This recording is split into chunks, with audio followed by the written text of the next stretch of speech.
أعوذ بالله من الشيطان الرجيم. بسم الله الرحمن الرحيم. يا أيها الناس اعبدوا ربكم الذي خلقكم والذين من قبلكم لعلكم تتقون.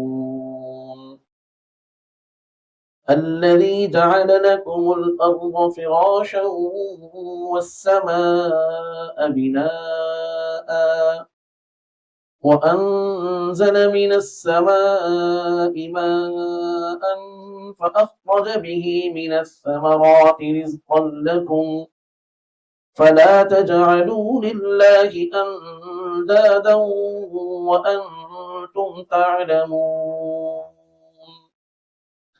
وإن كنتم في ريب مما نزلنا على عبدنا فأتوا بسورة من مثله وادعوا شهداءكم من دون الله إن كنتم صادقين.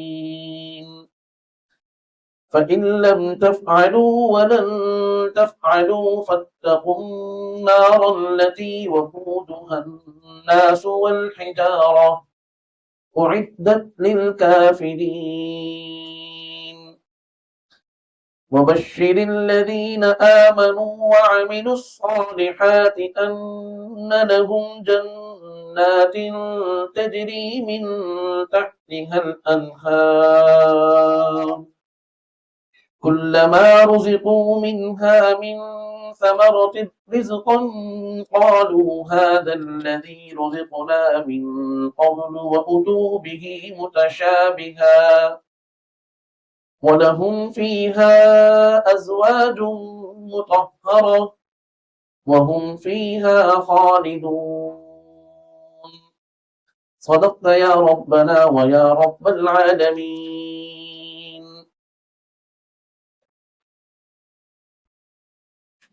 فرمایا اے لوگو اپنے اس رب کی عبادت کرو کہ جس نے تمہیں اور تم سے پہلے لوگوں کو پیدا کیا تاکہ تم بچ جاؤ. وہ رب کہ جس نے تمہارے لیے زمین کو بچھونا اور آسمان کو چھت بنایا اور آسمان سے پانی کو اتارا اور اس کے ذریعے سے تمہارے لیے میووں میں سے رزق نکالا. بس تم اللہ کے ساتھ شریک نہ ٹھہراؤ حالانکہ تم جانتے ہو. وَإِن كُنتُمْ فِي رَيْبٍ مِّمَّا نَزَّلْنَا عَلَىٰ عَبْدِنَا اور اگر تم اس چیز کے بارے میں شبے میں ہو کہ جس کو ہم نے اپنے بندے پر نازل کیا یعنی کہ قرآن کریم فَأْتُوا بِسُورَةٍ مِّن مِّثْلِهِ تو پھر تم اس جیسی ایک صورت ہی لے آؤ. اور وَادْعُوا شُهَدَاءَكُم مِّن دُونِ اللَّهِ اور تم اللہ کے سوا اپنے مددگاروں کو بلا لو اگر تم اپنی بات میں سچے ہو. فَإِن لَّمْ تَفْعَلُوا بس اگر تم نہ کر پاؤ اور تم ہرگز نہ کر پاؤ گے تو ڈرو اس آگ سے کہ جس کا ایندھن انسان اور پتھر ہے اور وہ آگ کافروں کے لیے تیار کی گئی ہے. اور خوشخبری سنا دیجئے ان کو جو ایمان لائے اور انہوں نے نیک اعمال اختیار کیے کہ ان کے لیے ایسے باغات ہیں کہ جن کے نیچے نہریں بہتی ہیں. کلما رزقوا منہا من ثمرۃ رزقا جب کبھی ان کو وہاں پر پھلوں میں سے بطور رزق کے کچھ دیا جائے گا تو وہ کہیں گے کہ یہ تو وہی ہے کہ جو ہمیں اس سے پہلے بطور رزق کے دیا گیا. وَأْتُوا بِهِ مُتَشَابِهًا اور ان کو ملتا جلتا دیا جائے گا اور ان کے لیے ان باغات میں پاکیزہ بیویاں ہوں گی. وَهُمْ فِيهَا خَالِدُونَ اور وہ اس جنت میں ہمیشہ ہمیشہ رہیں گے. ان آیات میں اللہ تعالیٰ نے بغیر کسی تقسیم کے تمام لوگوں کو اپنی عبادت کی طرف بلایا کہ اے لوگوں تم اپنے اس رب کی عبادت کرو کہ جس رب نے تمہیں پیدا کیا. اب اس میں پہلی بات تو یہ ہے کہ یا ایھا الناس کا لفظ ہے جو یہ بتا رہا ہے کہ اللہ تعالی مخصوص کسی طبقے کو، مخصوص کسی گروہ کو اپنی عبادت کی طرف نہیں بلا رہے، اپنی ذات عالی کی طرف نہیں بلا رہے، بلکہ اللہ تعالی یہ چاہتے ہیں کہ جتنے بھی لوگ اس زمین میں آباد ہیں یا آئندہ آئیں گے، سب کو اس بات کی دعوت ہے کہ تمہاری بھلائی اس میں ہے کہ تم دائیں بائیں سے مستغنی ہو کر ایک اللہ کی طرف متوجہ ہو جاؤ، ایک اللہ کی بندگی کرو. اب اگلی بات کہ اللہ تعالیٰ جس چیز کی طرف بلا رہے ہیں وہ چیز کیا ہے؟ وہ ہے کہ اللہ تعالیٰ یہ چاہتے ہیں کہ تمام لوگ اللہ تعالیٰ کی بندگی کرنے والے بن جائیں. وجہ اس کی کیا؟ کہ جب سب لوگ مل کر اللہ تعالیٰ کی بندگی کریں گے تو کیا اس چیز سے اللہ تعالیٰ کی شان میں کوئی اضافہ ہوگا؟ کیا اللہ تعالیٰ کی جو عظمت ہے، جو اللہ تعالیٰ کی کبریائی ہے، جو اللہ تعالیٰ کی بڑائی ہے، کیا اس کے اندر لوگوں کی عبادت سے اضافہ ہونا ہے تب اللہ لوگوں کو اپنی طرف بلا رہے؟ ایسا نہیں. اللہ تعالیٰ کی شان اس بات سے مستغنی ہے، اللہ کی عظمت، اللہ تعالیٰ کی کبریائی، اللہ تعالیٰ کی شان بڑائی، وہ سب جو ہے وہ اس بات سے مستغنی ہے کہ لوگ اللہ کی عبادت کریں، تب جو ہے جا کر اللہ کی بندگی ہوگی، اور اگر نہ کریں تو پھر جو ہے وہ اللہ تعالیٰ کی شان میں نعوذ باللہ خدا نہ خواستہ کوئی کمی آ رہی ہے. نہیں بھائی، اللہ تعالیٰ اس بات کے محتاج نہیں ہے کہ ہم اللہ کی بندگی کریں، اللہ تعالیٰ کی عبادت بجا رہے. انسان اس بات کے محتاج ہے کہ وہ اللہ تعالیٰ کی بندگی کریں گے تو انسانوں کو اس کا فائدہ ہوگا، اور نہیں کریں گے تو انسانوں کو ہی اپنی ذات میں اس کا نقصان ہوگا. فائدہ کس کو ہے؟ خود انسان کی ذات کو اس کا فائدہ ہے. اور اگر کوئی اللہ تعالیٰ کی عبادت نہیں کرتا تو نقصان بھی کس کو ہے؟ خود انسان کو ہے. وَمَن تَزَكَّىٰ فَإِنَّمَا يَتَزَكَّىٰ لِنَفْسِهِ. تو اپنی ذات کے فائدے کے لیے، ہمارے فائدے کے لیے اللہ پاک ہمیں یہ فرما رہے کہ بھائی تم میری بندگی کی طرف آ جاؤ. اب وہ بندگی کیا ہے؟ وہ بندگی کیا چیز ہے؟ بندگی یہ ہے کہ جیسے ہم فقہ کے اندر مسئلہ پڑھتے رہتے ہیں کہ آقا کے غلام ہوتے ہیں، تو وہاں مسئلہ آپ نے یہ پڑھا کہ جو غلام ہوتا ہے تو اس کو کوئی اختیار نہیں ہوتا، وہ اپنے آقا کی مرضی کا پابند ہوتا ہے. آقا جو کہے اسی کا وہ پابند ہے، وہ جس بات سے روک دے رکنا ہے، جس بات کا حکم دے دے بجا لانا ہے. اور اگر وہ کوئی فیصلہ کرتا بھی ہے تو اگر آقا کی مرضی کے مطابق، اس کے حکم کے مطابق وہ بات درست ہے تو وہ بات تسلیم کی جائے گی، اور اگر وہ بات آقا کی مرضی کے خلاف ہے تو وہ بات تسلیم نہیں کی جائے گی. اب یہاں بھی یہی کہ انسان کو اللہ تعالیٰ کے ساتھ جو اپنا تعلق قائم کرنا ہے وہ عبدیت کا قائم کرنا ہے، بندگی کا قائم کرنا ہے. کہ جب کوئی شخص یہ کہہ دیتا ہے لا الہ الا اللہ محمد رسول اللہ، کہ میں اللہ کا بندہ اور میں اللہ کا غلام ہوں، تو پھر وہ اس بات کو چھوڑ دے کہ وہ اپنی مرضی کرتا پھرے. جو اللہ فرما دے، اس کا دل کیا چاہ رہا ہے، اس نے کیا فیصلہ کیا، اس کو چھوڑ دے. اللہ کا حکم کیا ہے؟ اگر کوئی کام انسان کرتا ہے، اب اگر وہ کام شریعت کے مطابق ہے تو وہ اس کام پر اس کو اجر بھی ملے گا اور اس کام کو تسلیم بھی کیا جائے گا. اور اگر وہ کام شریعت کے خلاف ہے تو بھئی وہ کام ناجائز ہے، اس کو تسلیم بھی نہیں کیا جائے گا اور اس کام کا ترک کرنا بھی لازم ہوگا. تو انسان کو یہ چاہیے کہ وہ اللہ کی بندگی کے اندر آ جائے کہ جو اللہ کہیں. ساری جنگ یہ ہے کہ میں یہ چاہتا ہوں، اللہ کیا فرماتے ہیں کہ میں یہ چاہتا ہوں. ساری جنگ اللہ اور بندے کے درمیان اگر کوئی شیطان نے قائم کی ہے تو وہ یہی قائم کی ہے. انسان کے نفس نے اگر اللہ اور اللہ کے بندے کے درمیان جو جنگ اور جو دیوار قائم کی ہے وہ ہے ہی یہی کہ انسان یہ چاہتا ہے اور اللہ یہ چاہتے ہیں. اب انسان یہ سمجھتا ہے کہ جو میں چاہوں وہی مجھے کرنے دیا جائے، میرے اوپر کوئی کسی قسم کی پابندیاں نہ لگائی جائیں. چنانچہ ہمارے عرف کے اندر یہ بات کہی جاتی ہے 4 دن کی زندگی ہے، موج کر لو، مزے اڑا لو، پھر موت ہے. اللہ پاک یہی تو کہہ رہے ہیں 4 دن کی زندگی ہے، اس زندگی کو میری مرضی کے مطابق گزار لو، پھر اگلی زندگی میں تمہاری موج ہی موج ہے۔ اگر کوئی یہ کہتا ہے کہ دنیا کی موج مجھے عزیز ہے، پھر آخرت کی موج سے وہ محروم رہے گا۔ دنیا کی موج کیا؟ کہ اپنی مرضی کے مطابق زندگی گزارنا۔ کوئی اگر غلط فہمی میں ہے کہ یہ موج ہے، میں اس کی بات کر رہا ہوں، وگرنہ حقیقت یہ ہے کہ جو دنیا میں اپنی مرضی کی زندگی گزارتا ہے، انجام کار وہ ذلیل اور رسوا ہوتا ہے۔ آپ خود بتائیں، انسان کے اندر شادی کا جسمانی تقاضا اللہ پاک نے رکھا ہے، مرد کے اندر عورت کی کشش ہے، اور عورت کے طبیعت میں مرد کی کشش فطرت کے مطابق اللہ نے رکھ دی ہے، انسانی طبیعت اور فطرت کے اندر رکھ دی ہے۔ اب اگر یہی کام زنا کے ذریعے سے ہوگا تو صرف مسلمان نہیں، کافر بھی اس کو غلط سمجھتے ہیں، اور وہ بھی ایسے شخص کو اپنے معاشرے کے اندر قبول نہیں کرتے۔ اور اگر وہ اللہ کی مرضی کے مطابق ہوگا، نکاح کے مطابق ہوگا، تو اس میں اللہ کے ہاں بھی عزت اور بندوں کے ہاں بھی انسان کی عزت۔ دیکھو بھائی، اگر کوئی زانی ہو تو اس کا منہ کالا کیا جاتا ہے، اس کو لوگ قتل کر دیتے ہیں، اور عدالتوں سے اس کو سزائیں دی جاتی ہیں، اس کے اوپر مقدمات قائم ہوتے ہیں۔ لیکن وہی شخص اگر نکاح کرتا ہے تو ماں باپ اس کو اچھے کپڑے سلوا کے دیتے ہیں، اس کے لیے گھر بناتے ہیں، اور جناب اس کو ہار پہناتے ہیں، اس کے لیے گاڑیاں سجائی جاتی ہیں، اس کے لیے باراتیں جاتی ہیں، اور اس کے لیے کھانے پکائے جاتے ہیں، سارے شادی ہار جو کچھ بنا، یہ سب کس کے لیے بھائی؟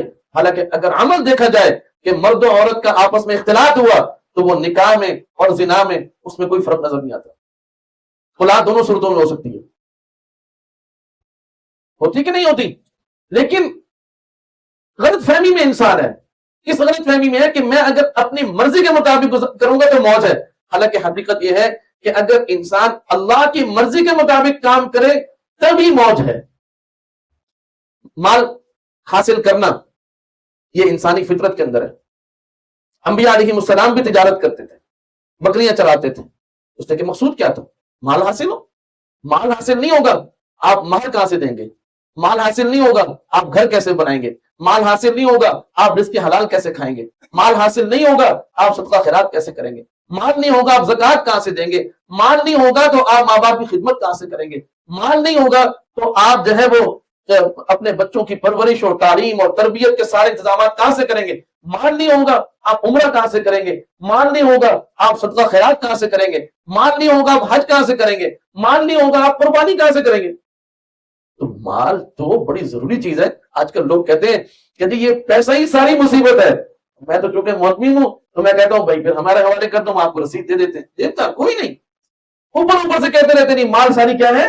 مصیبت۔ اور بھائی وہ مال مصیبت ہے کہ جو شداد اور فرعون قسم کے جو لوگ تھے جنہوں نے ظلم کے ذریعے سے مال کو حاصل کیا، چوریوں کے ذریعے سے، سود کے ذریعے سے، ڈکیتیوں کے ذریعے سے، وہ مال مصیبت ہے۔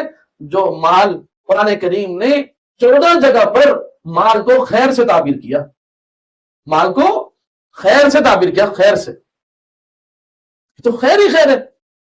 اب اگر یہ مال کوئی انسان حاصل کرتا ہے چوری کے ذریعے سے، ڈکیتی کے ذریعے سے، تو بھائی اس پر سزائیں ہیں، دنیا میں بھی سزائیں ہیں، اللہ تعالیٰ کی طرف سے بھی سزائیں ہیں۔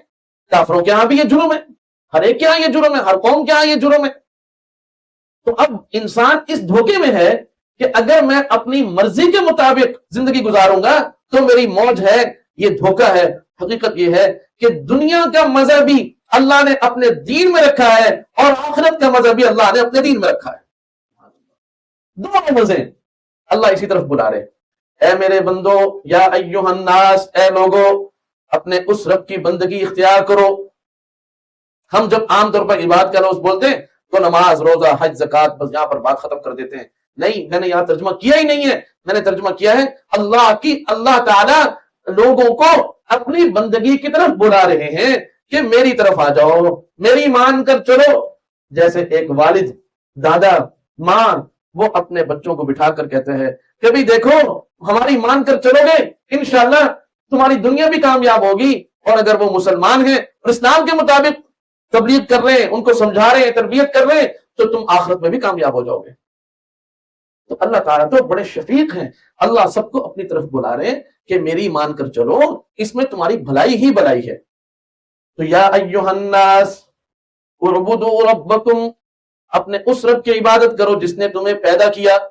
الذی خلقکم، یعنی تم اپنے وجود میں ہی جس رب کے محتاج تھے، اور آج اس وجود کو برقرار رکھنے کے لیے بھی تم اسی رب کے محتاج ہو کہ وہ تمہارا صرف خالق نہیں ہے بلکہ اس نے تمہارے لیے زندہ رہنے کے لیے رزق کا بندوبست بھی فرمایا ہے.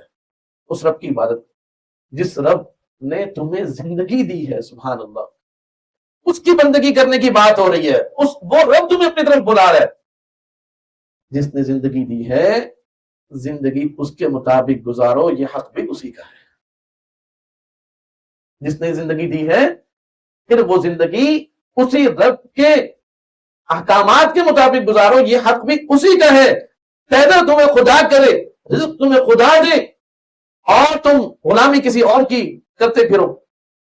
یہ تو ایسا ہی ہے جیسے ماں باپ ذریعہ بنتے ہیں کسی کی وجود کا، کسی کی زندگی کا، کسی کے دنیا میں آنے کا، اور پھر وہ اس کو پالیں، اس کی پرورش کریں، اس کو بڑا کریں، اور وہ کل کو اپنے ماں باپ کا مخالف ہو کر وہ دوسروں کے گن گانے لگے. آج کل لوگوں کا یہی مزاج ہے نا، دوستوں کے دوست ہیں، ماں باپ کے دوست نہیں ہیں. اگر کوئی ایک بوتل پلا دے تو کہتے ہیں وہ ہم سے بڑی محبت کرتا ہے، اس نے ہماری بڑی عزت کی، اس نے ہمیں بوتل پلائی ہے جی، ہے بھائی. اور ماں باپ کہ جنہوں نے اسباب کی دنیا میں جو تمہارے وجود کا ذریعہ ہے، تمہاری پیدائش کا ذریعہ ہے، اور وہ جناب دن رات ایک کر کے تمہیں اس جوانی تک 20 سال 22 سال 25 سال کی عمر تک تمہیں پہنچایا. آج تم کہتے ہو کہ وہ ماں باپ ہمارے ساتھ مخلص نہیں ہے، وہ جس نے ہمیں میٹھے میٹھے بول بول کر ایک بوتل پلا دی، بس جی وہ ہماری بڑی عزت کرتا ہے، وہ ہم سے بڑی محبت کرتا ہے.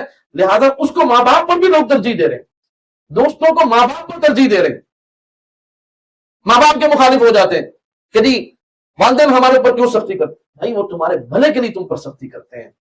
تو اللہ تعالیٰ بھی کے احکامات جو بظاہر انسان کو بعض اوقات اپنی مرضی، اپنے مزاج کے خلاف معلوم ہوتے ہیں، لیکن حقیقت یہ ہے کہ اس میں بھلا خود انسان ہی کا ہوتا ہے. تو ربکم الذی خلقکم، انسان کے دماغ میں یہ بات آ جاتی ہے کہ میں تو اپنے ماں باپ کی وجہ سے دنیا میں آیا ہوں. اللہ تعالیٰ نے یہ کیوں کہا یا ایھا الناس اعبدوا ربکم الذی خلقکم، تو میں تو اپنے ماں باپ کی وجہ سے آیا ہوں.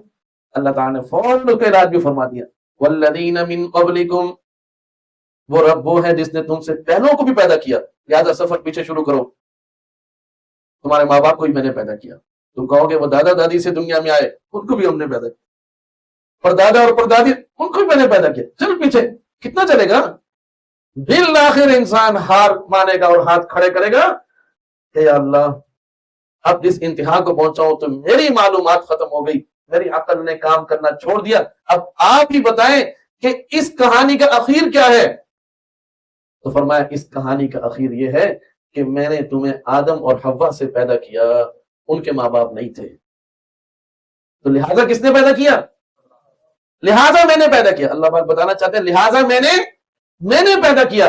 باقی چونکہ دنیا دار الاسباب ہے، یہاں ماں باپ صرف اسباب کے درجے میں آپ کو نظر آتے ہیں، اللہ نے اسی کے اندر زندگی کے راز چھپا ہیں. تو بھائی اب تم ماں باپ کے ذریعے سے ہوئے ہو، لہٰذا وہ ماں باپ ہیں، تم اولاد ہو، وہ تم پر شفقت کرتے ہیں، تم ان کے ساتھ محبت کرو، ان کی خدمت کرو، ان کو اپنا بڑا مانو، ان کی اطاعت کرو. گھر بسا دیے، چھوٹے چھوٹے گھر، چھوٹی چھوٹی جو ہے بادشاہتیں اللہ پاک نے دے دی. یہ سارے اگر انسان بھی زمین سے نکل دے، بڑے بڑے درخت اگر زمین سے اگ سکتے ہیں تو انسان کیا چیز ہے؟ یا کسی درخت پر لگ جاتے، یا کوئی اور ترتیب ہوتی انسان کی تو کیا زندگی کا لطف تھا؟ کچھ بھی نہیں تھا. اللہ نے اسی اسباب کی دنیا کو اتنا خوبصورت بنا دیا. فرمایا کہ والذین من قبلکم لعلکم تتقون. اس آیت کا آخری جملہ کیا؟ تاکہ تم بچ جاؤ. کس سے بچ جاؤ؟ یاد رکھنا، دیکھو اگر ادھر توجہ کرو، اگر اللہ کے حکموں کے خلاف زندگی گزاری جائے گی تو دنیا بھی جہنم بن جائے گی اور آخرت میں بھی جہنم میں جانا پڑے گا. اللہ تعالیٰ فرما رہے اے لوگوں تم اپنے اس رب کی بندگی کرو جس نے تمہیں اور تم سے پہلے لوگوں کو پیدا کیا تاکہ تم بچ جاؤ، یعنی تم آگ سے بچ جاؤ، تمہاری دنیا کی زندگی بھی آگ اور جہنم نہ بنے، اور تمہاری آخرت کی زندگی بھی وہ جہنم کی نظر نہ ہو، وہ آگ کی نظر نہ ہو، تاکہ تم بچ جاؤ۔ یہ ایک آیت اگر لوگوں کو سمجھ میں آ جائے کہ بھائی بس خلاصہ یہ ہے، اپنی مرضی نہیں کرنی، اللہ نے جس کی اجازت دی ہے بس وہی کرنا ہے، دنیا کے بھی مزے ہی مزے اور آخرت کے بھی مزے ہی مزے۔ بھائی سبحان اللہ۔ وہ رب کون ہے؟ الذی جعل لکم الارض فراشا، کہ جس نے تمہارے لیے زمین کو بچھونا بنایا۔ اللہ تعالیٰ کی نشانیاں، اس رب کی نشانیاں ہم اللہ کو کیسے تسلیم کریں؟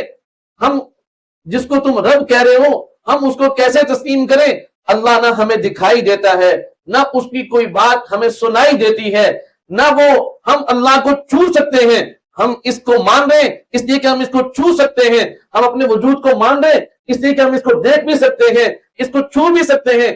ہم اللہ کو کہ جس کے مقابلے میں ہم نے اپنی تمام مرضیات کو فنا کر دینا ہے، اپنی خواہشات کو فنا کر دینا ہے، ایسی ذات کے پیچھے کہ جس کو ہم نے نہ دیکھا، نہ اس کی کوئی بات سنی، نہ ہم اس کو چھو سکتے ہیں۔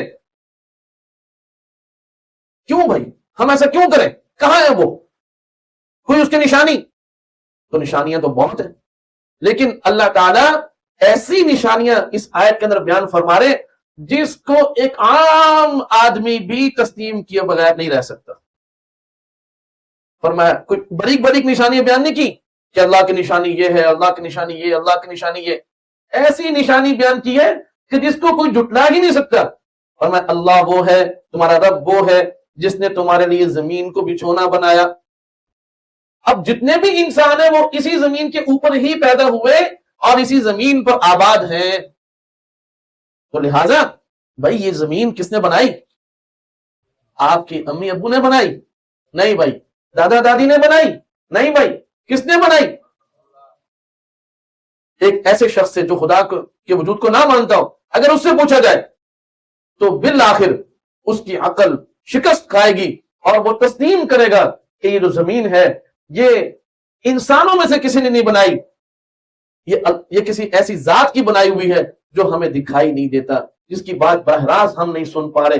تو قرآن اسی کا جواب دے رہا ہے کہ پھر جس زمین کو تم یہ سمجھتے ہو کہ اس کا کوئی بنانے والا ہے، بس اسی بنانے والے کا یہ قرآن تعارف کروا رہا ہے کہ وہ تمہارا رب ہے، وہ اس زمین کا بھی خالق ہے اور وہ تمہارا بھی خالق ہے۔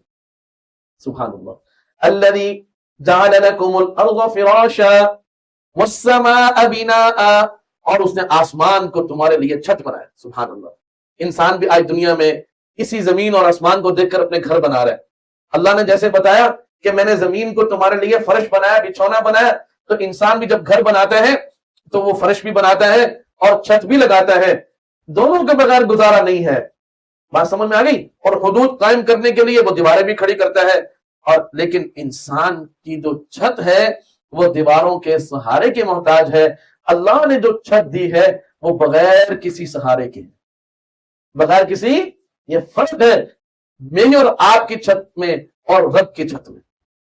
انسان جب بھی کوئی چیز ہوا میں معلق کرتا ہے، ہوا اگر یہ دیکھو نا ہماری چھت جو ہے یہ گویا کہ فضا میں ہے، تو اب اس کے وجود کے لیے ہمیں دائیں بائیں یہ دیواروں کے سہارے دینے پڑے، یا پھر وہ چیز اگر فضا میں ہوتی ہے تو اوپر سے کوئی چیز اس کو جو ہے وہ رسیوں کے ذریعے سے یا کسی ذریعے سے اس کو کھینچا جاتا ہے، تب وہ چیز جو ہے وہ فضا میں رہتی ہے۔ اور اگر اوپر بھی کچھ نہ ہو، نیچے بھی کوئی سہارا نہ ہو، تو کوئی انسان کسی قسم کی کوئی چھت کھڑی نہیں کر سکتا۔ اور اللہ نے جو آسمان ہمیں 7 آسمان عطا فرمائے، فرمایا نہ ان کو اوپر سے کہیں سے کھینچا جا رہا ہے اور نہ نیچے سے کوئی سہارا ہے، یہ راز ایک دن کھل جائیں گے، یہ سارے راز کھل کر رہنے ہیں۔ تو فرمایا کہ یہ تمہارے رب کیا بنایا ہوا وہ آسمان ہے جو تمہارے لیے بطور چھت کے ہے۔ سبحان اللہ۔ تو والسماء بناء، اور اس میں پھر خالی آسمان نہیں، آج ہم بھی جب چھت بناتے ہیں تو اس چھت کے اندر ہم لائٹوں کا انتظام کرتے ہیں، روشنی کا انتظام کرتے ہیں، پنکھا لگاتے ہیں، ہوا کا انتظام کرتے ہیں، یہ سب ہم نے اللہ سے ہی سیکھا ہے۔ اللہ تعالیٰ نے بھی آسمان بنایا تو اس کے اندر سبحان اللہ ایک بلب لگایا، ایک سمجھ آ گئی؟ آج جو ہمارے بلب ہے نا جی، فیوز ہو گیا، لائٹ کم ہو گئی، بجلی چلی گئی، یہ ہو گیا، فلاں ہو گیا، سمجھ آ گئی بھائی؟ اب نیا لگاؤ بھائی، اس کے اوپر لکھا ہوا تھا یہ 3 سال چلے گا، اس کی وارنٹی 1 سال تھی، فلاں تھا، یہ تھا، وہ تھا، سمجھ آئی؟ اور آج جو ہے وہ فلاں اس کو ٹائم پر بٹن دبانا بھول گیا، یا پھر جو ہے اس کو رات صبح کو بند کرنا تھا تو وہ کبھی کسی ٹائم بند ہوا، کبھی 6 بجے بند ہو رہا ہے، کبھی 6:30، کبھی 6:15، ٹائم تبدیل ہو رہے ہیں. کیوں؟ یہ بلب بیچارہ انسانوں کا محتاج ہے. سمجھ آئی؟ اور ایک اللہ نے اپنی چھت کے اوپر، جو چھت اللہ نے ہمارے لیے بنائی ہے، اللہ اس کے محتاج نہیں ہے، اللہ نے ہمارے لیے بنائی، تو اس میں ایک بلب لگایا اور ہزاروں صدیاں بیت گئی اور مزید بیتیں گی کہ وہ ایک وقت پر ہی نکلتا ہے، طلوع ہوتا ہے، اور ایک ہی وقت پر غروب ہو رہا ہے. سبحان اللہ. اور ایک بلب جلتا ہے، پوری کائنات روشن ہو جاتی. رات کو انسان کروڑوں اربوں اس زمین کے اوپر لائٹیں جلاتا ہے، اس کے باوجود بھی ظلمت کو ختم نہیں کر سکتا، اندھیرے کو ختم نہیں کر سکتا. اس کی روشنیاں محدود ہیں، اگرچہ کثیر، کیا بہت ہی کثیر ہیں. اور اللہ کی جو روشنی ہے، جو روشنی کا اس نے بندوبست کیا، وہ ایک ہی بلب ہے. وہ صبح کو ابھی صرف اپنا چہرہ ظاہر کرنے لگتا ہے، کرتا بھی نہیں ہے برا، ظاہر کرنے لگتا ہے تو پوری کائنات روشن ہو جاتی ہے. سبحان اللہ. یہ خدا کا بنایا ہوا آسمان ہے جس میں اللہ نے روشنی کا بندوبست فرمایا، ہواؤں کا بندوبست فرما دیا. سبحان اللہ. سمجھ آ گئی؟ دن کو اللہ تعالیٰ نے کام کے لیے بنایا، رات کو اللہ تعالیٰ نے آرام کے لیے بنایا. جیسے ہم رات کو سونے لگتے ہیں تو اپنے کمرے کی لائٹ بند کر دیتے ہیں. سمجھ آ گئی؟ تو اللہ تعالیٰ نے بھی رات آرام کے لیے بنائی، تو مغرب کے ٹائم اللہ تعالیٰ نے اس کو خود بخود ایٹومیٹک ہے. آج کل ہم کہتے ہیں نا کوئی گاڑی آٹو ہو نا، آٹو، ٹھیک ہے، تو اس کی بڑی ویلیو ہوتی ہے، وہ لاکھوں روپے مہنگی ہوتی ہے. بھائی کیا ہے؟ یہ آٹو ہے، آپ کو گیئر لگانے نہیں پڑیں گے، خود بخود لگتے چلے جائیں گے. اللہ تعالیٰ نے آٹو نظام بنایا، خود بخود یہ فلاں وقت میں آف ہو جائے گی، سو جاؤ. اس لیے کہ انسانی جسم کو اللہ نے بنایا ہی ایسا ہے کہ بس یہ اتنے گھنٹے کام کرے اور اتنے گھنٹے آرام کرے. آج ساری بیماریوں کی جڑ یہی ہے کہ انسان اللہ کی فطرت جو اللہ نے بنائی ہے، اللہ کی جو قدرت جو اللہ نے ہمیں دی ہے، انسان اس سے جنگ کر رہا ہے. اب یہ راتوں کو جاگنے لگ گیا اور دن کو سونے لگ گیا، تو بھائی اسی وجہ سے اس کا نظام سارا کا سارا گڑبڑ ہو گیا.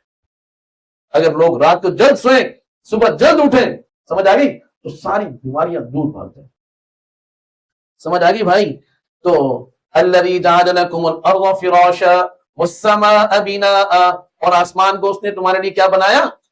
اور بھی بہت سارے فوائد ہیں آسمان کے، صرف یہ نہیں ہے، اللہ نے اس کے اوپر چاند بھی رکھا ہے. سبحان اللہ. چاند کا اپنا کوئی وجود نہیں ہے، پتہ ہے آپ کو؟ چاند کا اپنا کوئی وجود ہے؟ جب ہم شیشہ دیکھتے ہیں تو کیا شیشے میں آپ ہوتے ہیں؟ ہم تو باہر ہی ہوتے ہیں، شیشے میں صرف ہمارا عکس نظر آ رہا ہوتا ہے. ایسے ہی چاند بھی دراصل جو ہے وہ سورج کے ذریعے سے، اصل تو وہ سورج ہی ہے، وہ ایک شیشے نما کوئی چیز ہے، اس کے اوپر اس سورج کی روشنی پڑتی ہے، تو وہی جو شیشے کی مانند، جیسے شیشے سے ہم نظر آ رہے ہوتے ہیں، اس طرح کی جو میٹھی میٹھی جو ہے وہ روشنی نکلتی ہے، وہی چاند ہے. چاند کا اپنا کوئی وجود ہے؟ سمجھ آ گئی؟ تو وہ اسی کے ذریعے سے. اب وہ جو چاند ہے وہ اللہ تعالیٰ نے ایسا بنایا کہ وہ چاند ہماری تمام غذاؤں کے اندر، پینے کی چیزوں کے اندر مٹھاس پیدا کرتا ہے. اگر 24 گھنٹے سورج رہتا تو ایک گھونٹ پانی پینے کے قابل نہ ہوتا. یہ سارا پانی جو ہم غٹ غٹ کر کے ایک ایک گلاس پی جاتے ہیں اور کوئی تکلیف بھی ہمیں نہیں ہوتی، اس کی ذائقہ بھی ٹھیک، اس کی خوشبو بھی ٹھیک، اور اس کے اندر لطافت بھی موجود، یہ سب چاند کی برکات ہے. اسی طرح ہماری جتنی سبزیاں ہیں، جتنے پھل ہیں، ان سب کے اندر رات کو مٹھاس پیدا ہوتا ہے.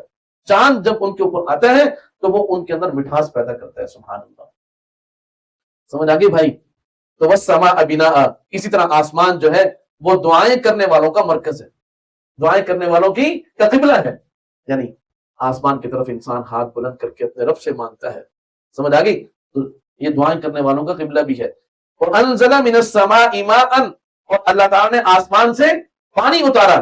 اخرج به من الثمرات، اب یہ دیکھو یہ زمینی کا پانی ہے. بادل یہاں سے اٹھتے ہیں اور اوپر چلے جاتے ہیں، اوپر جا کر واپس ہم پر برستے ہیں. اور کیسا شاور سسٹم. اب یہ ہمارے واش روموں میں شاور آ گئے تو یہ بھی ہم نے بادل سے ہی سیکھا ہے. تو بادل جو ہے وہ دیکھو، اگر آپ کے گھر میں ٹینکی لگی ہوئی اور آپ غسل خانے میں ہو اور اس ٹینکی کا سارا پانی یک وقت آپ کے سر کے اوپر گر جائے تو آپ کو ہلاکت سے کوئی نہیں بچا سکتا. تو بادلوں کے اوپر تو ہزاروں ٹینکیاں جتنا ہم بھرتے ہیں ٹینکیوں میں پانی، ہزاروں ایسی ٹینکیاں ہوں، اس سے بھی زیادہ پانی بادلوں کے اندر موجود ہوتا ہے. اگر وہ بادل یک وقت پھٹ کر گر جائے، جیسے آج کل کئی جگہ پر ایسا ہو رہا ہے، تو وہ انسانوں کی، جانوروں کی، زمین کی، گھروں کی ہلاکت کا ذریعہ بنتا ہے. اللہ نے ایسا نظام بنایا کہ بادل اٹھتے ہیں، اوپر جاتے ہیں، اور ایسا شاور سسٹم کہ ایک ایک بوند تسلسل کے ساتھ ایسے گرتی ہے کہ بجائے تکلیف کے چھوٹا سا ہمارا بچہ 6 ماہ کا، 1 سال کا، وہ بھی اس کا بھی دل کرتا ہے، مچلتا ہے کہ میں بارش میں نہاؤں، اور مائیں اس کو صحن میں، گلی میں، کہیں بھی چھت پہ لے جا کر چھوڑ دیتی ہیں، جاؤ بھائی مزے کرو نہاؤ. وہ بارش اس بچے کو بھی تکلیف نہیں دیتی، سبحان اللہ، اس کو بھی راحت پہنچاتی، اس کو بھی خوش کر دیتی. اللہ تعالیٰ کا کتنا خوبصورت نظام ہے. تو وَأَنزَلَ مِنَ السَّمَاءِ مَاءً أَخْرَجَ بِهِ مِنَ الثَّمَرَاتِ رِزْقًا لَكُمْ.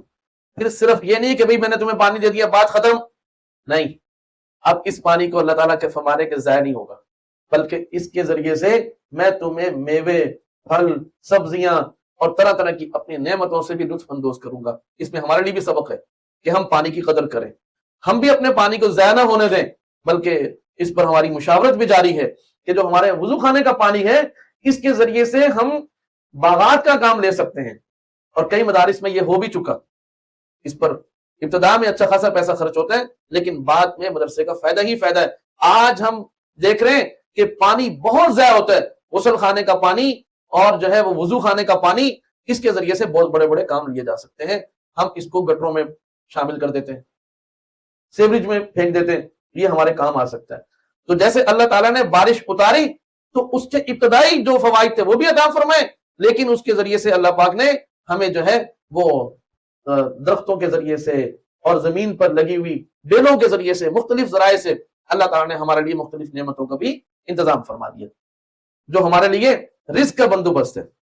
ہم وہ کھاتے ہیں تو سبحان اللہ ہمارے اندر قوت آتی ہے، ہم خوش باش زندگی گزارتے ہیں. یہ سب اللہ تعالیٰ کی نعمتیں ہیں، یہ سب اللہ تعالیٰ کی پہچان ہے، اللہ تعالیٰ کی نشانیاں ہیں. فَلَا تَجْعَلُوا لِلَّهِ أَنْدَادًا، بس تم اللہ تعالیٰ کے ساتھ کسی کو شریک مت ٹھہراؤ. سمجھ آ گئی؟ کوئی ہے جو اس زمین کو، تو بڑی دور کی بات ہے کہ اس جیسی زمین بنا سکے. اس زمین کے اوپر جو مٹی موجود ہے، اس مٹی کا ایک ذرہ بھی کوئی سائنسدان نہیں بنا سکتا. انسان کی بات نہیں کر رہا، عام انسان کی. کس کی بات کر رہا ہوں؟ سائنسدان بھی ایک مٹی کا ذرہ بھی نہیں بنا سکتے، پانی کا ایک قطرہ نہیں بنا سکتے، آسمان جیسا ایک ٹکڑا نہیں بنا سکتے. آج کل لوگوں کو بڑا فخر ہے سائنس اور سائنسدانوں کے اوپر. ہم نہ سائنس کے مخالف ہیں نہ سائنسدانوں کے مخالف ہیں، لیکن ہم یہ سمجھتے ہیں کہ سائنس تو اللہ تعالیٰ کے ساتھ مقابلہ کرنے کے لیے کوئی چیز نہیں ہے، نہ کوئی چیز اللہ کا مقابلہ کر سکتی ہے. سائنس تو اللہ تعالیٰ کے قریب ہونے کا ذریعہ ہے کہ انسان جیسے جیسے اللہ کی نعمتیں اس کے اوپر کھلتی چلی جائیں، وہ اور اپنے رب کو مانتا چلا جائے، نہ یہ کہ وہ اللہ تعالیٰ کی مخالفت میں کھڑا ہو جائے. اللہ تعالیٰ کے دین کی کوئی حقیقت نہیں ہے، اصل تو سائنس ہے. او بھائی، سائنس کس کو کہتے ہیں؟ یاد رکھ لینا، ایک لفظی بات کرتا ہوں، خدا خالق ہے اور سائنسدان موجد ہے. ایجاد انسان کرتے ہیں، تخلیق اللہ کرتے ہیں. اللہ تعالیٰ کی بنائی ہوئی چیزوں کو اپنی سہولت اور اپنے مزاج کے مطابق جوڑ توڑ کر کے استعمال کے لیے بنانا، اس کا نام سائنس ہے. بس چیزیں بنیادی طور پر اللہ کی بنائی ہوئی ہیں. ہاں، اللہ نے انسان کو عقل دی ہے کہ وہ ان چیزوں سے منفعت کیسے حاصل کرے، بس. تو اب جب کوئی چیز، کوئی ذات وہ اللہ تعالیٰ کے برابر ہو ہی نہیں سکتی، تو پھر اس کی عبادت کرنا، اس کی بندگی اختیار کرنا، اللہ کے مقابلے میں کسی اور کی بندگی اختیار کرنا، کسی اور کی عبادت بجا لانا، کسی اور کے لیے نماز والی کیفیات بنا کے کسی اور کے سامنے کھڑے ہو جانا. تو فرمایا فَلَا تَجْعَلُوا لِلَّهِ أَنْدَادًا وَأَنْتُمْ تَعْلَمُونَ. اور یہ بات بھی ارشاد فرما دی کہ اور تم جانتے بھی ہو، ایسا نہیں ہے کہ تمہیں علم نہیں ہے، تم ہر بات کو جانتے ہو. تو لہٰذا اللہ تعالیٰ کے ساتھ کسی کو شریک مت ٹھہراؤ. اس سے یہ بات بھی سمجھ آ گئی میرے بھائیوں، میرے طالب علم ساتھیوں، میری یہ بات سمجھ لو اچھے طریقے سے کہ دیکھو اللہ کی دی ہوئی تعلیمات کے مقابلے میں دنیا میں جو تعلیمات چل رہی ہیں دین کا مقابلہ کرنے کے لیے، مختلف نظریات، مختلف خیالات، مختلف دستور اور مختلف منشور، وہ سب بے حیثیت ہیں۔ اللہ کے دین کے مقابلے میں کوئی چیز کھڑی نہیں ہو سکتی۔ اللہ کا دین، سمجھ آ گئی، وہ اس کائنات کے مسائل کا واحد حل ہے، اور وہی اس کائنات کو خوشباش رکھ سکتا ہے۔ اور اللہ کے مقابلے میں جب کوئی چیزیں آئیں گی اور لوگ ان کی طرف رجوع کریں گے، آج جو پوری دنیا کے اندر فتنہ فساد پھیلا ہوا ہے وہ اسی وجہ سے کہ اللہ کے دین کو لوگوں نے دیوار کے ساتھ لگا دیا، اسے پشت لگا دیا، اور جو اللہ کے دین کے مقابلے میں چیزیں تھیں ان کی طرف لوگ بڑھ رہے ہیں۔ اسی وجہ سے پوری کائنات کے اندر فتنہ اور فساد۔ سمجھ آ گئی؟ اگر انسان اپنے وجود کے اندر بھی فطرت کے خلاف کوئی کام کرے گا تو بھائی وہ نقصان ہی اٹھائے گا۔ دیکھو اب منہ سے ہم پانی پیتے ہیں، کھانا کھاتے ہیں، ٹھیک ہے، حالانکہ ناک کے ذریعے سے بھی پانی جا سکتا ہے اندر کے نہیں جا سکتا، اور حتیٰ کہ سخت چیز بھی ناک کے ذریعے سے جا سکتی ہے، لیکن آپ بتائیں کہ اگر انسان ایسا کرے گا تو وہ اس کو فائدہ ہوگا یا نقصان ہوگا؟ پورے جسم کو نقصان شروع ہو جائے گا۔ بات سمجھ میں آ گئی؟ ایسے ہی اللہ تعالیٰ نے جو اسلامی نظام عطا فرمایا ہے، اسلام کا گھریلو نظام، اسلام کا ذاتی زندگی کا نظام، اور محلے کی سطح کی زندگی، شہر کی سطح کی، کاروباری زندگی، سیاسی زندگی، تعلیمی زندگی، معاشی زندگی، یہ جتنے شعبے انسانی زندگی کے اندر ہیں، اس کے لیے جو فطرت ہے وہ اسلام ہے۔ جب لوگ اس فطرت کے مطابق چلیں گے، اسلام کے مطابق چلیں گے، تو پوری دنیا کا نظام صحیح چلے گا۔ اور جب اس اسلام کے اور دین کے مقابلے میں لوگ چیزوں کو لائیں گے تو پھر وہ اس کائنات کے نظام میں کبھی بھی امن اور سکون اور خوشحالی اور اطمینان اور سکون نہیں آ سکتا۔ تو یہاں تک بات آئی تھی اللہ تعالیٰ کی عبدیت کی، اور آگے فرمایا وَإِن كُنتُمْ فِي رَيْبٍ مِّمَّا نَزَّلْنَا عَلَىٰ عَبْدِنَا، کہ اگر تم جو ہے وہ اس بات میں شک میں ہو، یعنی اس کتاب کے بارے میں جو ہم نے نازل کی ہے اپنے بندے پر، اگر تم اس میں شبہ کر رہے ہو، کیا شبہ؟ کہ بھائی یہ جو قرآن کریم جس کی طرف ہمیں بلایا جا رہا ہے، سمجھ آ گئی، یہ قرآن کریم اللہ تعالیٰ نے نہیں دیا بلکہ یہ جناب رسول کریم صلی اللہ علیہ وسلم، یہ تو ہم اس طریقے سے احترام سے نام لے رہے ہیں، لیکن وہ لوگ کہتے تھے کہ یہ محمد بن عبداللہ، یہ اس کی بنائی ہوئی چیز ہے، یہ اللہ نے نہیں دی، اللہ تعالیٰ نے اس کو نازل نہیں کیا۔ تو فرمایا وَإِن كُنتُمْ فِي رَيْبٍ مِّمَّا نَزَّلْنَا عَلَىٰ عَبْدِنَا فَأْتُوا بِسُورَةٍ مِّن مِّثْلِهِ، تو پھر تم اس جیسی ایک سورت ہی لے آؤ۔ یعنی یہ نہیں کہا کہ تم بھی پھر اس جیسا قرآن لے آؤ، تم بھی پھر اس کتاب کے مقابلے میں اس جیسی کتاب لے آؤ۔ فرمایا نہیں، تم پورا قرآن تو ایک طرف، پوری کتاب تو ایک طرف، 114 صورتیں ہیں، 114 صورتیں مقابلے میں لانے کی تمہیں دعوت نہیں دی جا رہی، بلکہ قرآن کریم کی چھوٹی سی چھوٹی جو صورت ہے تم اس کے مقابلے میں ایک چھوٹی سی صورت لے آؤ تو بھائی ہم تمہیں مان جائیں۔ اور چنانچہ کفار نے اس کے اوپر کوشش کی لیکن وہ ناکام ہوئے۔ کسی بھی اعتبار سے قرآن کریم کا مقابلہ نہیں کیا جا سکتا، نہ الفاظ کے لحاظ سے، نہ معانی کے لحاظ سے، نہ احکامات کے لحاظ سے، نہ لطافت کے لحاظ سے، نہ معرفت کے لحاظ سے، کسی بھی لحاظ سے قرآن کریم کا مقابلہ نہ کیا جا سکتا ہے، نہ کیا جا سکے گا۔ آج تک کوئی بھی اس میں کامیاب نہیں ہو سکا، نہ ہوگا۔ کیوں؟ اللہ کا مقابلہ کوئی نہیں کر سکتا۔ جب کوئی بھی کامیاب نہیں ہو سکتا تو دلیل ہے کہ اللہ کی کتاب ہے جو اللہ نے اپنے بندے پر نازل کی ہے۔ کیوں؟ اس لیے کہ انسان براہ راست اللہ تعالیٰ کی بات کو نہ سن سکتا ہے، نہ اللہ تعالیٰ کو دیکھ سکتا ہے۔ اب ہمیں جب یہ کہا گیا، ادھر سنو توجہ سے، ہمیں جب یہ کہا گیا کہ تم اپنی مرضی کو چھوڑو، اس لیے آیت میں کیا کہا گیا کہ تم اپنی مرضی کو چھوڑو، اللہ کی مرضیات کے، اللہ تعالیٰ کے احکامات کے مطابق زندگی گزارو، تو وہ اللہ تعالیٰ کے احکامات ہمیں کہاں سے ملیں گے جبکہ ہم اللہ کو نہ دیکھ سکتے ہیں، نہ سن سکتے ہیں اس کو براہ راست۔ تو فرمایا کہ بھائی اللہ تعالیٰ نے اس کے لیے اپنے اور اپنے بندوں کے درمیان، یعنی یا ایھا الناس کہا، تو فرمایا کہ اللہ نے لوگوں کے اور اپنے درمیان ایک طبقہ انبیاء علیہم السلام کا پیدا فرمایا جو اللہ سے دین کو لے کر اللہ کے بندوں کو پہنچاتے ہیں۔ اسی کا نام، اسی کی طرف بلایا جا رہا ہے۔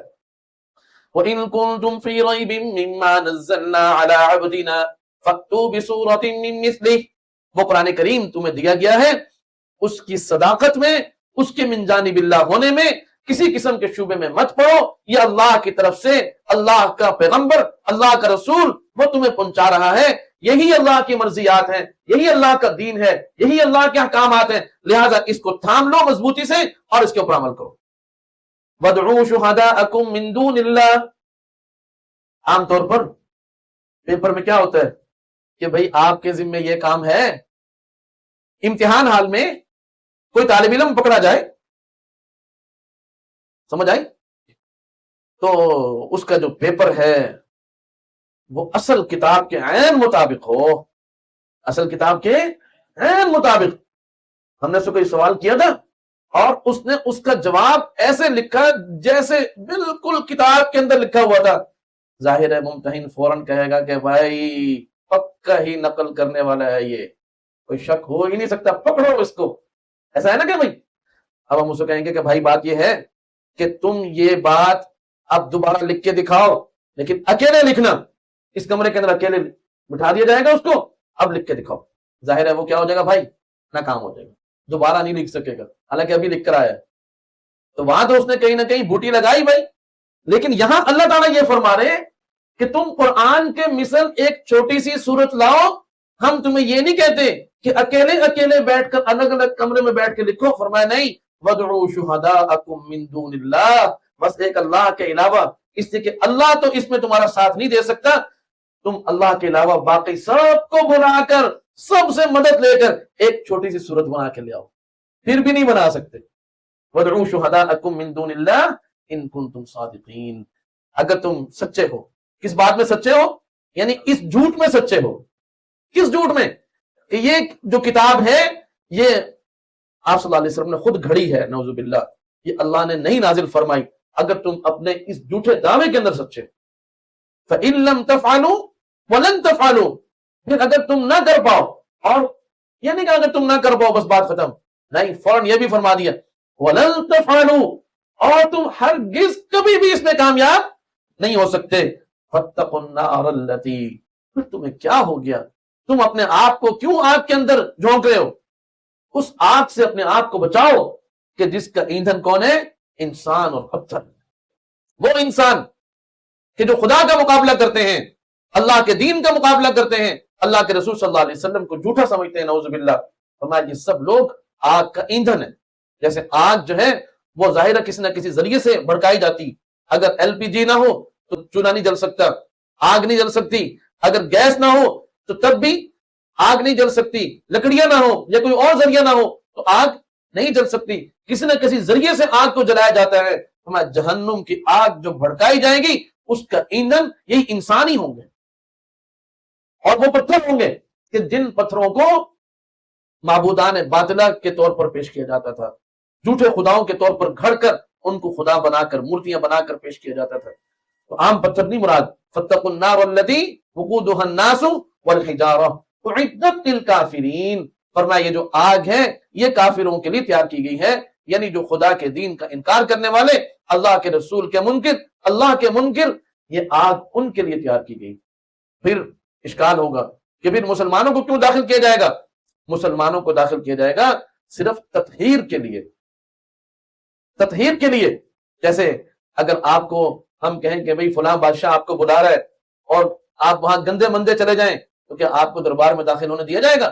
وہ کہیں گے بھائی آپ اس دربار میں جا رہے ہو تو اپنے بال صحیح کروا کے آؤ، سمجھ آ گئی ہے بھائی، اور اچھا لباس پہن کے آؤ، نہا دھو کے صاف ستھرے ہو کر پھر آؤ، یا ایسے نہیں تمہیں آنے دیا جائے گا۔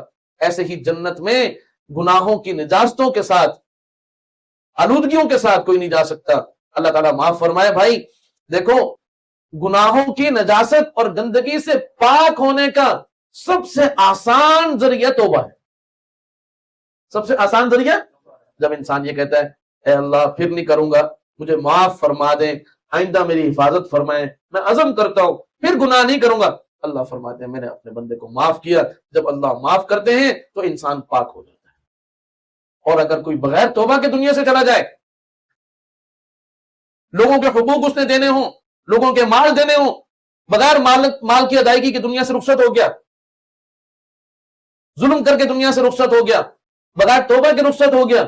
اب قیامت کے روز جب یہ پکڑا جائے گا تو اللہ رب العزت فرمائیں گے جنت میں تو ایمان کی وجہ سے اس نے جانا ہے، لیکن یہ غلاظتوں کا، نجاستوں کا مجموعہ ہے، تو پھر اس کو سزا کے طور پر جہنم میں بھیج کر پہلے وہاں پر اس کو پاک کیا جائے گا. اللہ تعالیٰ معاف فرمائے. آج لوگ مذاق کرتے ہیں کہ جی کوئی بات نہیں، جہنم میں جائیں گے، بالآخر تو جنت میں ہی چلے جائیں گے. اتنی جرت ہے آپ کے اندر.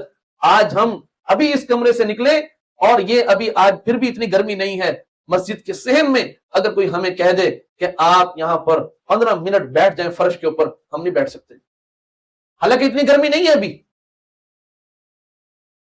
فرمایا کہ اگر جہنم سے کسی جہنمی کو نکال کر دنیا کی آگ میں پھینک دیا جائے تو اس کو نیند آ جائے گی، اس کو نیند آ جائے گی. وہاں کی آگ بہت سخت ہے. یہ کہنا کہ کوئی بات نہیں، بالآخر تو ہم جنت میں ہی جائیں گے، لہذا جرت کر کے گناہ کرتے چلے جائیں، لوگوں کا مال کھاتے چلے جائیں، لوگوں کو گالیاں دے کر دنیا سے جائیں، لوگوں کے حقوق تلف کر کے دنیا سے جائیں، اور کہیں جی کوئی بات نہیں جہنم میں جائیں گے. لوگوں نے مذاق بنایا ہوا جہنم کو، کہتے ہیں جی جہنم میں تو بڑی خوبصورت حسین اداکاریں ہیں جو دنیا کی، وہ وہاں پر جائیں گے، لہذا ہم بھی وہیں جانا چاہتے ہیں. نعوذ باللہ من ذالک. شرم نہیں آتی؟ یہ دنیا کے حسن کے اوپر تم اتنا مر گئے ہو. یہ تو جہنم تو دور کی بات ہے، یہی اگر موشن لگ جائیں تو سارا حسن ایک دن میں ختم ہو جاتا ہے. حقیقت ہے. جس حسن کے اوپر تم مر رہے ہو وہ تو پخانا ہے. ہمارے بزرگوں کے واقعات کے اندر آتے ہیں کہ ایک عورت کے اوپر جو ہے وہ ایک ملازم فریفتہ ہو گیا. انہوں نے یہی کہا، اس عورت کو انہوں نے دوا دی، کہا کہ بھائی تم یہ دوا کھاؤ، تمہیں اس کے ذریعے سے اسہال آئیں گے، موشن آئیں گے. تو وہ موشن سارے جو ہیں وہ تم نے ایک گھڑا کھود کر وہیں پر کرنے، کہیں اور نہیں کرنا. وہ 2-3 دن اس کو موشن لگے اور اس کی منہ اس کا اندر چلا گیا، آنکھیں اندر چلی گئی، اس کا حسن جو گورا نظر آ رہا تھا وہ سارا پیلے پن کا اور اس کے اندر کالا پن شامل ہو گیا. تو پھر اس ملازم کو لایا گیا، اس کو کہا کہ یہ عورت ہے. نہیں یہ تو میں اس کو دیکھنا بھی نہیں چاہتا، تم تو اس کے اوپر مر رہے تھے، تم اسی حسن کے اوپر تو مر رہے تھے. انہوں نے کہا نہیں وہ تو جب یہ ٹھیک تھی اس وقت کی بات ہے. انہوں نے کہا اچھا جس چیز کے اوپر تم مر رہے تھے آؤ تمہیں وہ بھی دکھاتا. پھر جب وہاں لے گئے اس گھڑے کے اوپر، وہاں سارا وہ پخانا پڑا ہوا تھا. انہوں نے کہا اس کے اوپر مر رہے تھے. اسی کا نام گندگی ہے. آج ساری دنیا پخانے کے اوپر مر رہی ہے. اللہ نے جو انسان کو حسن دیا ہے اس کو اللہ کے دین اور شریعت کے مطابق اگر استعمال کرے تو وہ حسن ہے، نہ کرے تو وہ تو گندگی اور نجاست ہے. کس چیز کے اوپر مر رہے ہیں آج کے انسان؟ اسی چیز کے اوپر مر رہے ہیں. ساری سوچ ہی لوگوں کی یہ ہے. آج لوگ کھانا کھاتے ہیں تو وہ دین کا حکم یہ ہے کہ جب کوئی طاقت والی چیز کھاؤ تو یہ سوچو کہ اس کے کھانے سے انشاءاللہ آج میں نفل زیادہ لمبے پڑھوں گا. بھائی آج میں سجدہ اور بڑا کروں گا. پہلے میں 1 پارہ تلاوت کرتا تھا، آج میں 2 پارے پڑھوں گا.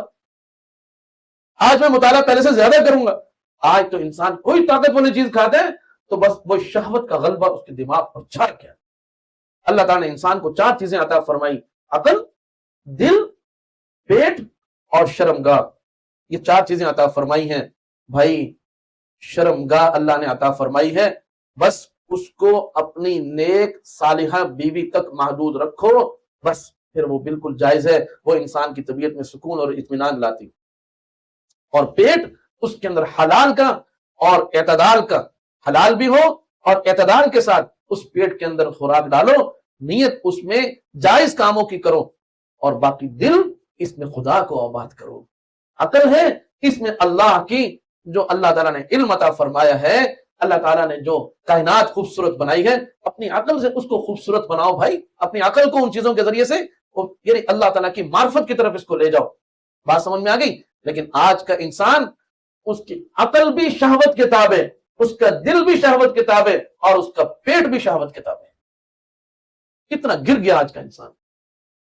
تو اللہ تعالیٰ نے فرمایا فَإِن لَّمْ تَفْعَلُوا وَلَن تَفْعَلُوا فَاتَّقُوا النَّارَ الَّتِي وَقُودُهَا النَّاسُ وَالْحِجَارَةُ أُعِدَّتْ لِلْكَافِرِينَ. اتنا گر گیا جہنم کو آج کا انسان مذاق اور لطیفے کے طور پر لے رہا ہے.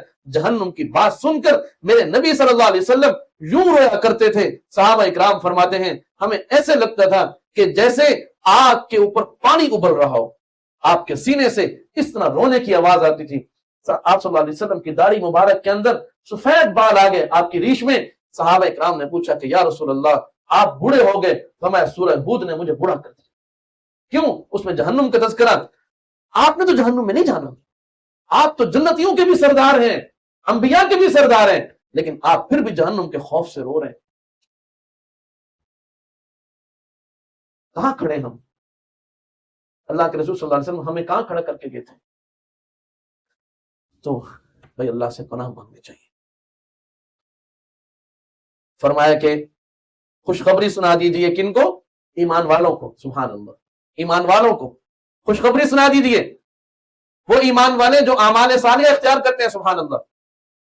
محض ایمان کی بنیاد پر جنت میں تو انسان جائے گا ہی جائے گا، لیکن جہنم سے بچ کر سیدھا ڈائریکٹ، آج کل ہم یہ کہتے ہیں نا کہ بھائی ڈائریکٹ جنت میں جانا، بھائی کچھ درمیان میں کوئی رکاوٹ نہ ہو. اگر کوئی ایمان اور اعمال صالحہ دونوں کو جوڑے گا تو اللہ اپنے فضل اور کرم سے ڈائریکٹ جنت میں داخل فرمائیں گے. سبحان اللہ. دنیا کی تکلیفیں انسان بھول جائے گا، دنیا کی تکلیفیں انسان بھول جائے گا. جنت میں جائیں گے انشاءاللہ. ان لهم جنات تجری من تحتها الانہار. فرمایا کہ وہاں پر ایسے باغات میں ان کو داخل کیا جائے گا کہ جن کے نیچے نہریں بہتی ہیں. پاکستان والی نہریں نہیں جن میں سارے گٹروں کا پانی ڈال دیا، اتنا گندا کر دیا ان نہروں کو، کوئی شرم و حیا ہی نہیں ہے. اللہ نے تو کائنات بہت خوبصورت بنائی تھی، ہم نے اپنے فیصلوں سے، اپنے غلط انتظامات سے اس کائنات کو بھی جہنم بنا دی، یہاں رہنا مشکل ہو گیا. اللہ نے تو اتنی خوبصورت کائنات ہمیں دی ہے کہ آپ کے تصور سے باہر ہے، سوچ بھی نہیں سکتے. تو بھائی انسان خود غلط انتظامات، غلط فیصلوں سے اس نتیجے تک پہنچا ہے. تو فرمایا جنت جو دی جائے گی، جنت جنات، جنت کی جمع ہے، ایک جنت نہیں ہوگی، ہر آدمی کی اپنی جنت ہوگی. سبحان اللہ. ہر آدمی کی اپنی جنت ہوگی بھائی. تو وہاں ہاں بھائی جاؤ بھائی، اور اس کے دائیں بائیں یہ جی دودھ کی نہر جا رہی ہے، یہ شہد کی نہر جا رہی ہے، یہ پانی کی نہر جا رہی ہے، یہ شراب کی نہر جا رہی ہے. یہاں تو دودھ اللہ تعالیٰ جانوروں کے ذریعے سے دیتے ہیں، بڑا مشقت والا کام ہے، وہ بھی 4-5 مہینے دیتا ہے، اس کے بعد وعلیکم السلام کہہ کر چلا جاتا ہے. بات سمجھ میں آگئی بھائی؟ لیکن وہاں پر کچھ بھی نہیں. یہاں اگر آپ جانور رکھیں گے آپ کو خوراک بھی ڈالنی پڑے گی، اس کے گرمی سردی کا خیال بھی کرنا پڑے گا، آپ کو جو جناب اس کے گوبر بھی برداشت کرنا پڑے گا، اس کی بدبو بھی برداشت کرنی پڑے گی، تب جا کر کہیں آپ کو 5-10 کلو دودھ ملے گا. بھائی جنت میں ایسا نہیں ہوگا، جنت میں دودھ کی نہریں ہوں گی.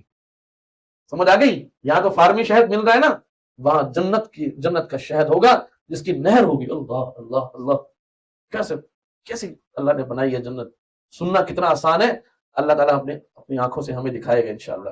جب دیکھیں گے تو حیران رہ جائیں گے. بھئی وہاں تو ہمیں آدھا کلو شہد 2000 کا ملتا تھا، اور یہاں تو نہر، اور یہاں کھائے لیں شہد زیادہ تو گرمی ہو جاتی ہے، دودھ زیادہ پی لیں تو موشن لگ جاتے.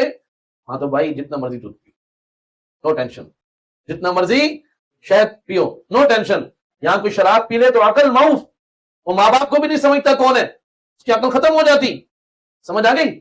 جنت کی جو شراب ہوگی ایسی ہوگی کہ انسان پیے گا اللہ کی محبت میں اور غرق ہوتا چلا جائے گا، اور مزے اور مزے اور مزے. سمجھ آ گئی؟ پانی وہاں کا سبحان اللہ سبحان اللہ. جس جنت سے لوگ بھاگ رہے ان کو بتاؤ کہ دنیا کے ایک کنال کے پیچھے جنت کا سودا نہ کرو، دنیا کے چند ٹکوں کے پیچھے جنت کا سودا مت کرو. جنت یقینی ہے، کوئی شک شبہ نہیں ہے بھائی. دنیا کی 50 سال کی زندگی، 60 سال کی زندگی، اس کی خاطر تم ہمیشہ ابد الآباد کی زندگی کا سودا کر رہے ہو. کچھ تو اپنے عقل کو ہاتھ مارو، کیا فیصلے کر رہے ہو؟ تو ان لہم جنات تجری من تحتها الانہار کلما رزقوا منها من ثمرات الرزق. جب انسان کسی باغ میں جاتا ہے نا سیر کرنے کے لیے، تو ایسے ماحول میں بھوک بھی زیادہ لگتی ہے. ایسے ماحول میں باغات میں جانا چاہیے بھائی کہ نہیں؟ ہاں جی جانا چاہیے، تم سارے صوفی ہو تو باغات میں جانا چاہیے بھائی. سمجھ آ گئی؟ تیراکی بھی کرنی چاہیے. تو خاص طور پر ایسی جگہ پر کہ جہاں باغات ہوں اور ساتھ ساتھ ماشاءاللہ نہانے کی جگہ بھی ہو اور ساتھ ساتھ آم بھی ہو، اور ماشاءاللہ پھر انسان کو بھوک لگتی ہے کہ نہیں؟ کہ ہاں بھائی اب تو کوئی بریانی ہونی چاہیے، کوئی ساتھ ساتھ کھانا بھی ہونا چاہیے بھائی. تو جب جنت کے باغات میں انسان جا کر بیٹھے گا تو اس کو بھوک لگے گی، تو اللہ فرمائیں گے جاؤ بھائی ان کو پھل پیش کرو. غلمان اور ملائکہ وہ جناب خوبصورت تپائیاں اور میزیں، دسترخوان، بڑے جنت کی تو کیا بات ہوگی، سبحان اللہ. ایسے خوبصورت برتن اور اس میں جنت کے پھل. انسان جب ان کو دیکھے گا تو کہے گا ھذا الذی رزقنا من قبل، یہ تو وہی ہے جو میں اس سے پہلے دیا گیا. یعنی ان کی جو شکل ہوگی وہ دنیا کے پھلوں کی مشابہت ہوگی. سیب کی جو یہاں پر شکل ہے وہاں پر بھی وہی شکل ہوگی. اچھا یہ تو وہی ہے جو پہلے دنیا میں بھی اللہ پاک نے ہمیں دیا تھا. انگور کو دیکھے گا تو پہچان جائے گا یہ وہی انگور ہیں جو دنیا میں بھی ہمیں ملے تھے. لیکن جب ان کے سائز کو دیکھے گا تو وہ دنیا میں وہ سائز اس کو کبھی نہیں ملا ہوگا. جب اس کو کھائے گا تو وہ ذائقہ بھی دنیا میں کبھی اس کو نہیں ملا ہوگا. تو بس ظاہری شکل و شبات ہوگی کہ جس سے انسان ان کو پہچان جائے گا کہ اچھا یہ چیزیں پہلے بھی مجھے دی گئی تھی اور اب اللہ نے جنت میں بھی کھلا دی. سبحان اللہ. سمجھ آ گئی بھائی؟ تو یہ اس طرح وہاں پر اللہ تعالیٰ مختلف ہیں. مکہ مکرمہ میں ہم گئے. مکہ مکرمہ ایسی جگہ ہے کہ یہاں پر ہر موسم میں ہر پھل دستیاب ہوتا ہے. مکہ مکرمہ، مدینہ طیبہ، اور دنیا میں کہیں بھی ایسا نہیں ہوتا. آج یہاں پر آم ہیں کل کو نہیں ہوں گے، اور وہاں پر آم ہمیشہ آپ کو ملے گا. کیوں؟ دنیا میں کہیں بھی آم ہوتا ہے اللہ تعالیٰ وہاں پہنچا دیتے ہیں. جیسے ابراہیم علیہ السلام کی دعا ہے، ان کی دعا کے نتیجے میں اللہ پاک پوری دنیا سے، حالانکہ وہاں نہ باغات ہیں، نہ نہریں ہیں، نہ کھیت ہیں، نہ درخت ہیں، کچھ بھی نہیں ہے، لیکن دنیا کی ہر چیز آپ کو وہاں ملے گی. جیسے ابراہیم علیہ السلام کی دعا ہے کہ اللہ یہاں رہنے والوں کو، یہاں آنے والوں کو آپ اپنے جناب سے رزق عطا فرمائیں. تو بس اللہ پاک دے رہے ہیں. سمجھ آ گئی؟ وَلَهُمْ فِيهَا أَزْوَاجٌ مُطَهَّرَةٌ، اور ان کے لیے وہاں پر ازواج مطہرہ ہوں گی، یعنی ایسی بیویاں کہ جو کیا ہوں گی بھائی؟ پاکیزہ ہوں گی. سبحان اللہ. کیا مراد ہے کہ وہ بیویاں جو جنتیوں کو ملیں گی ان کے دل میں کبھی اس جنتی اپنے شوہر کے علاوہ کسی کا خیال بھی کبھی نہیں گزرا. آج ایک شخص یہاں پر نیک کام کر رہا ہے اور اس کی جنت وہاں پر سجائی جا رہی ہے. اس کی حوریں، اس کی بیویاں وہ وہاں موجود ہیں، وہ اللہ سے دعائیں کر رہی ہیں کہ اللہ ہمارا شوہر ہمیں جلدی عطا فرما دے. سمجھ آئی؟ اس کے علاوہ کروڑوں اربوں جنتی ہیں، لیکن اللہ نے جو جس کے لیے بنائی، آپ کے لیے، آپ کے لیے، آپ کے لیے، آپ کے لیے، ہمارے لیے، سب کے لیے، جنتیوں کے لیے جو اللہ نے انشاءاللہ بنائی ہے، سب سے بڑی پاکیزہ بات یہ ہوتی ہے کہ جو آپ کی ہو اس کے دل میں بھی سوائے آپ کے کوئی نہ ہو. یہ ہے اصل بات. اس کی آنکھ میں بھی آپ کے علاوہ کوئی نہ ہو، اس کے دل، اس کے دماغ میں بھی آپ کے علاوہ کوئی نہ ہو، وہ آپ ہی کے لیے بنائی گئی ہو. سبحان اللہ. یہ ہے اصل پاکیزگی. اور ساتھ ساتھ ظاہری حسن بھی کہ اللہ تعالیٰ فرماتے ہیں کأنہن الیاقوت والمرجان، کہ وہ یاقوت اور مرجان کی مانند.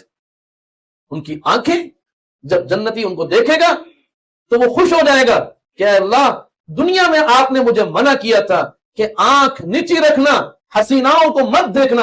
اے اللہ، میں نے آپ کے حکم پر عمل کرتے ہوئے میری آنکھیں بھی بہت للچاتی تھی، میرا دل بھی مچلتا تھا، میرا جی چاہتا تو میں آپ کے حکم کو توڑ کر شیطان کی اتباع کرتے ہوئے میں دنیا کی ان حسیناؤں پر فدا ہوتا، مرتا. لیکن میں نے آپ کو دیکھا، میرے رب کا حکم ہے، میں نے اپنی نگاہیں نیچی رکھی، جھکا کر رکھی، حرام سے دور رہا، نہ حرام کو چھوا، نہ حرام کو دیکھا، نہ حرام سے ہم کلام ہوا. اے اللہ، آپ کے حکم سے میں نے یہ سارے کام کیے. جو دنیا میں اپنی آنکھ پاک رکھتا ہے اللہ وہاں اس کی آنکھیں ٹھنڈی فرمائے. مولی صاحب، دنیا میں بھی آنکھ تب ٹھنڈی ہوگی، یاد رکھنا میری بات، دنیا میں بھی آنکھ تب ٹھنڈی ہوتی ہے جب انسان اس کو حرام سے بچاتا ہے. حرام کاریاں کر کر کے لوگ کالے ہو گئے، روح کے اندھے ہو گئے. میں نے، اللہ تعالیٰ معاف فرمائے، میں نے ایسے بوڑھوں کو بھی دیکھا کہ جن کا جسم لرز رہا ہوتا ہے لیکن وہ روڈوں پر بیٹھ کر آنے جانے والیوں کو دیکھ رہے ہوتے ہیں. تم کر کچھ نہیں سکتے، اس عمر میں پہنچ کر بھی تمہاری آنکھ کے اندر حیا پیدا نہ ہو.